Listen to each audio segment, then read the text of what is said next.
Hello and welcome to this special broadcast. I'm Parikshit Luthra. The Lok Sabha elections are just days away and News 18 has conducted a pan-India opinion poll. We will bring you details of the poll over the next 2 days. But first up, here is the methodology that you need to understand. More than 1,18,000 people were polled across 518 Lok Sabha constituencies across 21 states. Essentially, the poll has covered 95% of the Lok Sabha constituencies in the country. Now, here are the key findings. How many people are satisfied with the union government's performance? Somewhat to very satisfied, around 80%. The number of people who are neither satisfied nor dissatisfied, that would be about 10%. Somewhat dissatisfied would be about 5%. Very dissatisfied, 4%. And don't know or can't say would be 1%. Let's look at some of the top issues for the voters. 56% of the people surveyed said jobs is the biggest issue for them. 47% people believe inflation is the biggest issue in the country. Law and order, 46%, corruption, 31%, and 26% people feel religion is the most important issue. Now, on the question on who is the most trustworthy leader, 58% people say it is Narendra Modi, 20% people say it's Rahul Gandhi, 11% Arvind Kejriwal, 11% for Mamata Banerjee. Now, will you vote for the BJP because of Modi, regardless of who your Lok Sabha candidate is? 85% of people have said that they will vote for the BJP because of Prime Minister Narendra Modi. 11% said no, and 4% said they either don't know or can't say. Let's take this forward with our guests. We are joined by Tom Vadakan of the BJP, Matthew Anthony of the Congress Party, Kartike Batra, visiting fellow at Sea Water, and senior journalist Sanjeev Srivastav. Kartike, if I can come to you, how do you see these numbers, especially about the mood of the nation right now? At least 67% of the people, as per our survey, believe that their economic situation is better than what it was 5 years ago. Keeping this along with Prime Minister Modi's popularity, how do you think the mood of the electorate stands as of now? Thank you, Parikshit. Honestly, this number of 67% who feel that their economic situation is better is a little different from what other surveys have been saying, but I'm not doubting the credibility of the number. But if that is indeed the case, then I think that the reasons for BJP to worry are probably even less. Because one thing we were picking up was that the economic situation probably is not that good, but the BJP is being pulled ahead by the Prime Minister's own popularity and its very strong socio-cultural agenda, which it has been able to pull over the last 9.5 years. Now that your survey is saying that 67% feels that the economic situation is better than what it was 5 years ago, just going by this number, plus the Prime Minister's own popularity, I won't be surprised if this is going in one direction. So that's my initial reaction. But one thing, Pariksha, that was very interesting was you asked people that how many of you would vote for the Prime Minister irrespective of the candidate. I think that is the main story. If 85% people are voting for the Prime Minister's face, then you see what sort of a head start the BJP has. That anti-incumbency against the candidates, anti-incumbency against the party, is all getting neutralized by the Prime Minister's face himself. And that is the concern in the opposition. In the opposition, it's the other way around. Especially in the Hindi heartland states, the central leadership, the party symbol has not got the same credibility as the BJP. And there, at least in the Hindi heartland, I must repeat, the individual candidates have to pull a lot for them. In other parts of the country, primarily the South, for example, it's not the same. The Congress probably, the symbol is strong. The national leader also has more traction. But this 85% figure for me is the biggest headline, that it's the Modi story all the way. Now, this is good for the BJP right now. But if I were a long-term planner, I would also worry what after Mr. Modi. But probably that's another show for another day. Right. Right, that is for another day, of course. Let me go across to Tom Vadakan of the BJP. Tom Vadakan, how do you see these survey numbers? And I'd like to ask you about top issues for the voters. 56% people saying jobs is the biggest issue, 47% saying inflation, 46% saying law and order. Do you feel that people expect the government to perform economically, and the economic performance of the government would be on test across the country in this election? Well, I really don't know. I mean, this is one statistics we have put forward, and I do believe it is correct. But on the sides of statistics, whether it is the IMF or other data that we have procured or has come into public domain, it's clearly an indication that we are on a way ahead in terms of economic issues. Unemployment has been an issue in every election. I mean, take the history of any election. Can there be a solution to it? We have a huge population.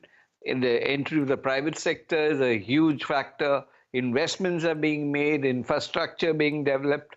And this is not something happening in one particular state. This is happening across the board.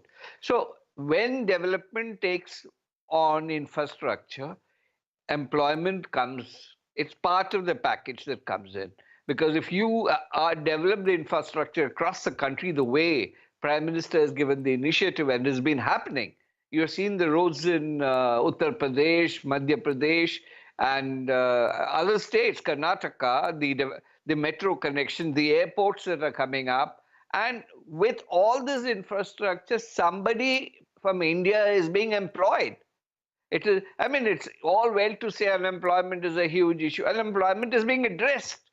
We may not have achieved certain targets which certain opposition parties have put up, but in real terms, we are at a situation where we are delivering. We have created that infrastructure for employment. Inflation is under control. It is not the same inflation that was there earlier. Tom Vadakan, and there is more I'll get money a quick in the word in today. from Sanjeev Srivastava and Matthew Anthony, and I'll return to you. We've got a whole lot of statistics, a whole lot of survey points to discuss. Sanjeev Srivastava, the government has been expressing confidence. They are saying we're thinking about what is going to be the 100-day agenda after the general election. They're talking about a Viksit Bharat agenda roadmap in the budget. If we look at the survey statistics, 80% respondents have said that they are satisfied with the union government's performance. 68% respondents say they're optimistic about the future. Considering that Lok Sabha elections are often a popularity contest for the central leader, how do you think the ruling party is poised as far as the Lok Sabha election goes right now? So, very good evening, Parikshit and my fellow panelists. So, it's very obvious from your figures that the government has a head start. And even without these figures, that is the general perception in the country, that this government has a head start. Modi is the #1 leader, and under the leadership of Prime Minister, the party should come back again to power for a third term for Mr. Modi. Now, the real issue is, like you just not said, Parikshit, the government is talking about the agenda of first 100 days. We know another slogan which is being talked about is बार 400 पार, या 400 के कितना नजदीक जाएंगे. So that, I think, is part of building the narrative. So nobody talks about किसकी government आने वाली है, who will come to power. Everybody is talking about whether it will be 400, what will be agenda of the first 100 days. Somebody saying that Mr. Modi is already planning for not 3.0, i.e. this 2024 election, but 4.0, 2029 election. So I think that's part of the BJP's very smart narrative building exercise that just shift the goalpost so much ahead that at least this election's outcome is more or less decided and accepted, which is actually the case also. But I think the real fight is whether the BJP is going to repeat its 2019's performance, whether they are going to cross 300. They got 303, if I remember right, last time. So the real fight is still, I think, between the political parties inside their hearts.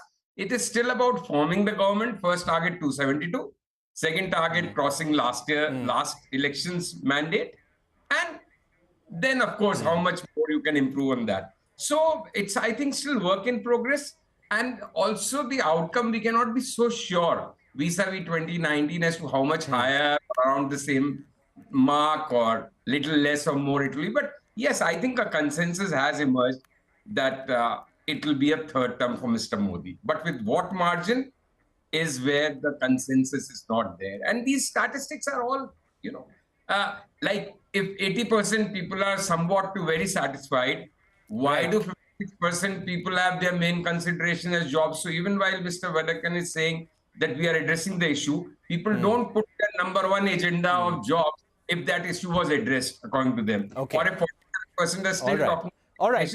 Let me get... Yeah. Okay.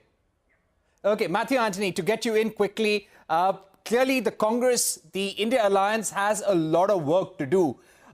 If we look at the popularity survey that we've done, 58% have said that they see Prime Minister Modi as a trustworthy leader. 20% pick Rahul Gandhi, 11% pick Arvind Kejriwal, 11% pick Mamata Banerjee.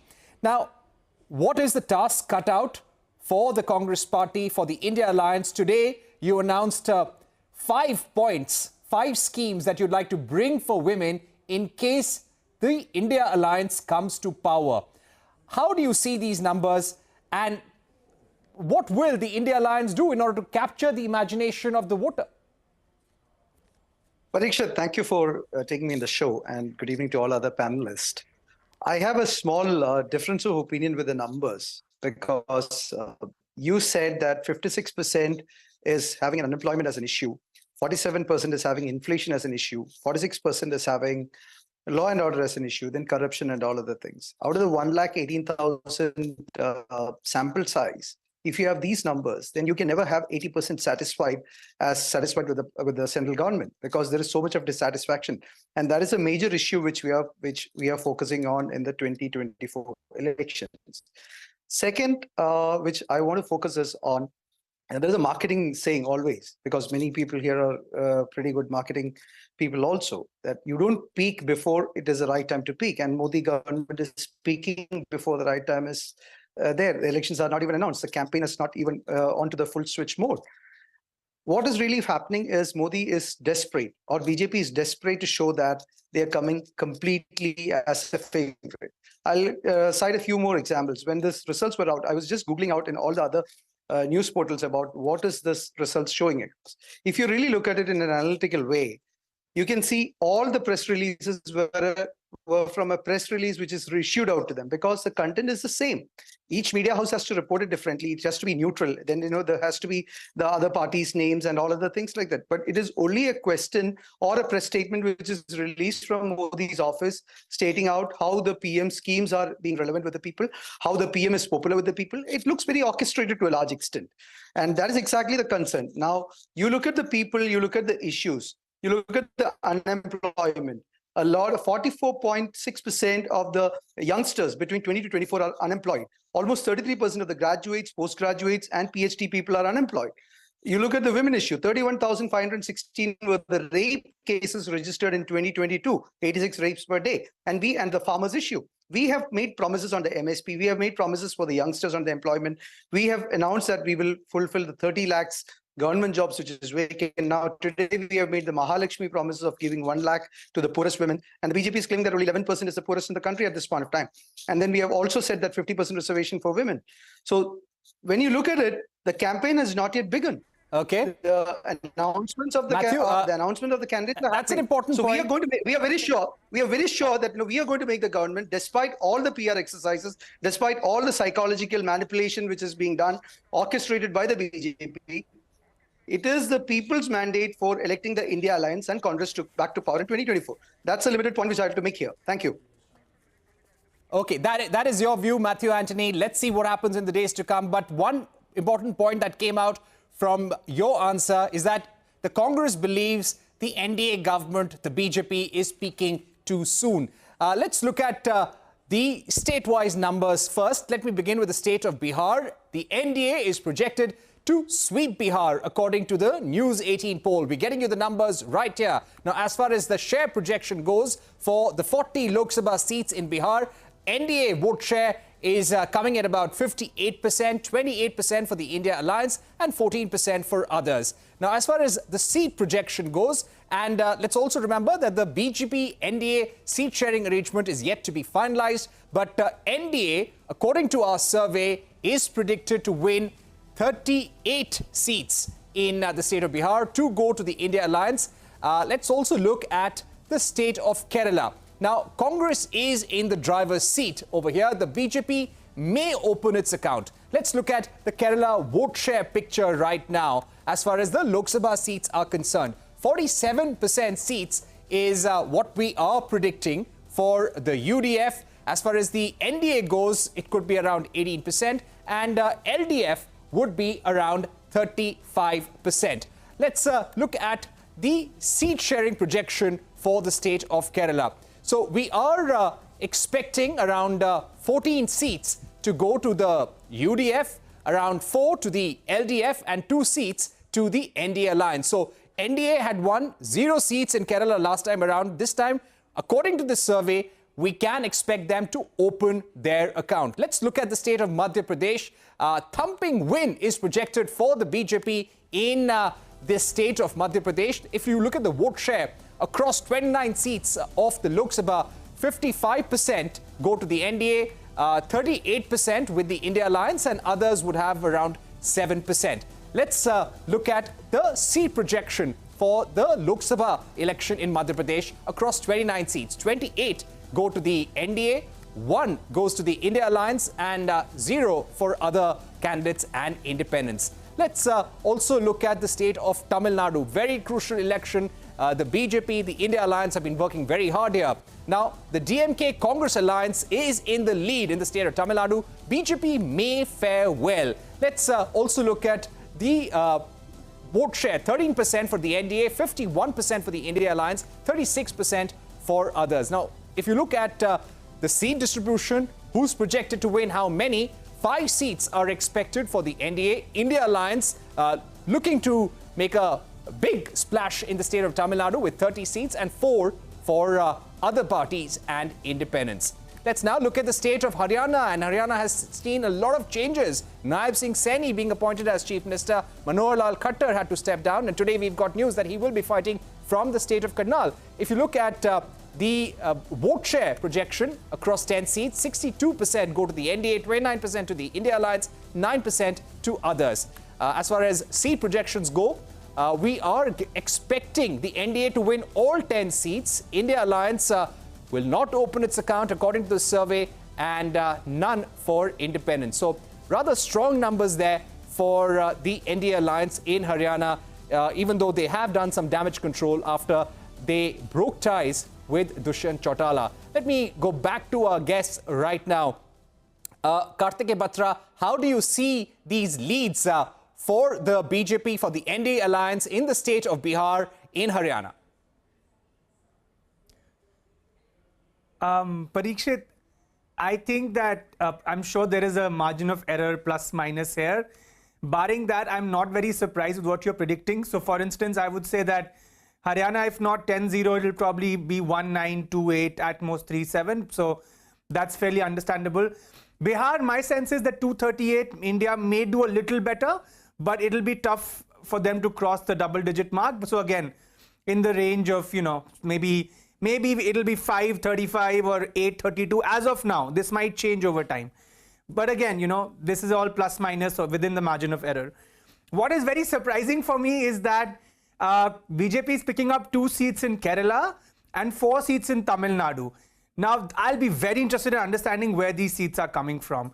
So that for me is the bottom line. Madhya Pradesh, again, as expected, that 28-1. I can also tell you that 1, I think, is Chhindwara. So the Congress's expectation would be that, in states like Madhya Pradesh, in states like Haryana, they don't have to do like a 70-80% strike rate. Their target would be to be in that 20-30% strike rate. And I think that for them would be a good performance. So in Madhya Pradesh, if they can make this 1 into 4 or 5, that won't be a bad performance given the history over the last 2 Lok Sabha elections. In Haryana, as I said, instead of 10-0, if they can make it 3-7. And by the way, Haryana will vote very differently between the Lok Sabha elections right now and the Assembly elections. So in Haryana, the Congress may have a chance. And that's probably one of the reasons why the CM was changed, because there was some anti-incumbency against him personally, and the BJP took corrective action. So as I said, in the Hindi heartland states that you've shown, this is not very different from expectation, although I think that India might do a little better. But what's really surprising is that BJP is picking up 4 seats in Tamil Nadu and 2 seats in Kerala. So that is very interesting, because if that's happening, let me get in then quick. that means that the BJP is kind of opening the gates in the south beyond Karnataka. All right, let's go across to our other guests very quickly. Matthew Anthony, these are also some states such as Kerala, such as Tamil Nadu, such as Haryana for that matter, where Congress is strong. It has a strong framework on the ground. Even in Bihar, you've worked hard in order to get the alliance right, the caste arithmetic right as well. How does the Congress stand in these states? How do you see these numbers coming out? As far as we are concerned, Kerala and Tamil Nadu, BJP is not going to open up the account. With respect to Bihar, we can see the wave of Tejaswi really ruling up the Bihar population in terms of exciting them and giving them a promise. Because he offered a 10 lakhs job when he swore in last time, and he offered 5 lakhs. He fulfilled 50% of that one before getting out of the government. Now, there is a wave for Tejaswi as well as for Rahul Gandhi in Bihar.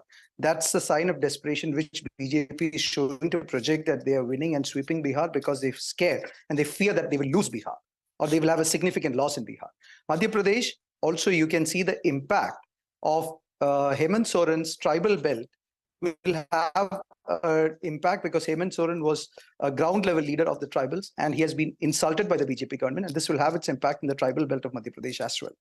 Now, coming to Haryana, you all know, and we all know, that the chief minister was changed in the last moment. There is anti-incumbency, the farmers issue, the Agniveer issue. All these are issues with the wrestlers issue. So it is not going to be a clean sweep for BJP in Haryana also. So we can see the desperate actions of BJP to prove that they are going to open up account beyond Karnataka in the state of Tamil Nadu as well as in Kerala, which they are not going to. And they are fearing a significant loss in Bihar, Madhya Pradesh and Haryana, which is not going to happen. Quick questions from Sanjeev Srivastava and Tom Vadakan. Tom Vadakan, a question that a lot of our panelists are asking. Which are these 2 seats where you expect BJP to do well in Kerala, 4 seats in Tamil Nadu? How do you expect the BJP to perform in these states? What's changing in terms of the BJP's campaign on the ground? I was in touch with some of the Karyakartas from different sections of society. And from the information that I have, there is a possibility of 4 seats. There's a huge fight, and from Trivandrum to Thrissur, we have a situation that will surprise a lot of people. I mean, of course, the Congress has its rights to believe what they believe. And you've seen what has happened in Haryana. And I.N.D.I.A is leading the show in Tamil Nadu. And we can see the kind of reactions that are coming in. I mean, you must be blind to believe that we're not just breaking ice. We are moving very forward in that. Today, there was an interview of I.N.D.I.A. He said 25% confirmed among the seats. So we have very high belief that Tamil Nadu will deliver, so will Kerala. And we are not at all pessimistic about South. We are confident that we'll deliver in Karnataka. And your survey is clearly indicative of the situation. I mean, you can say things. This is the kind of script that we always do when you're at the other side. You've got a scripted view, and then you say, well, this is all, thank God they said that your survey is incorrect, or I mean, that's tantamount to saying that. But the reality is, when you do a survey, you go and ask people, and then you get reports. And my report is that we are going about to almost 4. And God willing, everything will be wonderful. And Congress will have to do a lot of Mr. Vadakan? soul searching. Okay, Mr. Vadakan, I'll quickly go across Sanjeev Srivastava. 1 seat to watch out for in Kerala would be Thiruvananthapuram, where Shashi Tharoor will be up against Minister of State for Electronics and IT, R. Chandrasekhar. Let me go back to Sanjeev Srivastava. Sanjeev Srivastava, a final question to you. Recently, after the assembly elections, we had seen the BJP replacing the chief minister. We've seen that in Haryana just yesterday as well. BJP is known to not let things or not take it easy ever before election. So how do you see some of these changes which have been made, one in Haryana just yesterday? Well, the BJP really tries and mostly succeeds in having its fingers on the popular pulse. So they do these changes and they can make any and every change because the central leadership is strong. There is no opposition. And in cases like Haryana, you have a chief minister who is a very devout party worker, old RSS hand, and so no personal ambition and all that. But my big takeaway really of this poll or all these conversations around the election outcome is, see, the BJP, even if it repeats its performance of 2019 in the Hindi heartland, which may not be so easy, it just reaches the 300 mark of 2019 outcome. It has to score in south of Vindhyas. Now, whether there Tom Vadakan will be right that they'll gain 4 or 5 seats in Tamil Nadu and 2 in Kerala and some others here and there. Their numbers is likely to come down in Karnataka where they did very well last time. So my academic question really remains, how, because they maxed out in the Hindi heartland, other than UP where they can gain a few more seats. Rest everywhere, they will be having a very tough fight. And if they concede some, where are they making up that loss from? And that's the big question for 2024 as we speak. Things may change in the coming weeks. But as we speak, that's the big question. How do they cross that 2019 performance as things are stacked up on ground right now? It looks very difficult. Okay. All right. So you are saying that that will be the litmus test of the BJP's economic performance across different sectors if they cross the performance of 2019. With that, it's a wrap on this special broadcast. But don't go anywhere. News continues on CNBC TV 18.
welcome to India Business Hour. I'm Shireen Bhan. The headlines we're tracking for you this evening. Deep cuts on the Lal Street. The Sensex and the Nifty lose over 1%. Mid-caps and small caps continue to get battered. Overall market cap worth 14 lakh crore rupees wiped out in a single day. We are nowhere near that risk. And there are enough checks and balances in our system today to compare ourselves in serious bubble territory. Veteran banker Uday Kotak says Indian markets are nowhere near bubble territory, acknowledges that there is froth in some pockets, but is quick to add that things are not out of control. A pan-India opinion poll by News18 shows 80% people polled are satisfied with the central government ahead of the Lok Sabha elections. A majority, 56%, say employment is the top issue for voters, followed by inflation, law and order and corruption. ITC's largest shareholder, British American Tobacco, raises nearly 17,500 crores by liquidating a 3.5% stake in the company through block deals. The ITC stock surge is over 8% in trade, adding 22,000 crores to investor wealth in a single day. Prime Minister Modi lays the foundation stone to build 3 semiconductor plants worth 1.25 lakh crore rupees. The Tatars will build India's first commercial semiconductor fabrication facility in Gujarat's Dholera at a cost of 91,000 crores. Tata Motors will invest 9,000 crore rupees to set up a manufacturing plant in Tamil Nadu. This is the third major auto investment in the state over the last 2 months after VinFast and Hyundai made commitments worth over 20,000 crore rupees. We told you first, and it is now official. The union government extends the electric vehicle subsidy scheme by 4 months, but incentives for two-wheelers reduced from 25,000 rupees to 10,000 rupees a vehicle. The extension is likely to cost the exchequer 500 crore rupees. Quick commerce company Zepto says its current growth rate of 100 to 150% could let it reach D-Mart's size in the next 2 years. Founder Adit Palicha adds that an IPO is likely in the next 18 to 24 months. That's a CNBC TV 18 exclusive. Delhi police cracks down on a fake medicine racket in NCR, seizes spurious drugs with a cumulative price tag of over 4 crore rupees, over 270 vials of fake drugs, including cancer medication seized. Police arrests 8 people, including employees of Delhi and Gurgaon-based hospitals. Israel's military operations in Gaza continue even as the mediator Qatar says it hopes for a truce before the 9th of April. The first maritime humanitarian aid shipment to Gaza leaves Cyprus. The EU's foreign policy chief says starvation is being used as a weapon of war in Gaza. 4 years later, U.S. President Joe Biden and former President Donald Trump are set for a rematch in the presidential elections taking place in November this year. Both Biden and Trump have secured enough delegates in the states of Mississippi, Washington and Georgia to be eligible party nominees for the presidential race. Well, we do have a packed India Business Hour for you, but let's start with the market action. The Lal Street battered in today's trading session. The Nifty and the Sensex saw cuts of over 1%, but it was the broader markets that fell the most. The mid-cap index